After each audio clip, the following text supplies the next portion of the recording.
একদা রবি নামে খুব দুষ্ট ছেলে বাস করত। সে সারাদিন মোবাইলে গেম খেলত, পড়াশোনা একদমই করত না। মা বাবা অনেক বকা দিলেও সে শোনার নামই নিত না। একদিন রবি খুব রেগে গিয়ে বলল, পড়াশোনা করলে কি হয়? যদি আমার কাজ কেউ করে দিত, তাহলে জীবন কত মজার হতো। ঘুম থেকে উঠে রবি অবাক। ওর সামনে দাঁড়িয়ে একটা রোবট।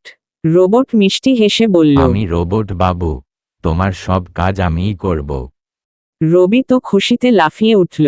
এরপর থেকে রোবট বাবু ওর হয়ে হোমওয়ার্ক লিখল, রবিকে জামা পরিয়েও দিল, ব্রাশও করিয়ে দিল। রবি আর কষ্ট করে কিছুই করল না। কিন্তু কয়েক মাস পর পরীক্ষা এলো। তখন রোবট বাবু একটা বুদ্ধি আঁটল। সে নিজেকে চার্জ করা থেকে বিরত থাকল, যাতে রবিকে সাহায্য করতে না হয়। রবি রোবট বাবুর চার্জ নেই দেখে খুবই দুঃখিত হল। এরপর সে পরীক্ষা দিতে গেল কিন্তু কিছুই পারল না। ফলাফলের দিন রবি দেখল সে একেবারে ফেল। সে দুঃখ নিয়ে রোবট বাবুকে বলল, তুমি সব করেছো, কিন্তু আমার কিছুই শেখা হয়নি। এবার আমি নিজেই পড়ব। এরপর থেকে রবি পড়াশোনায় মন দিল আর ধীরে ধীরে সবার প্রিয় ছাত্র হয়ে উঠল।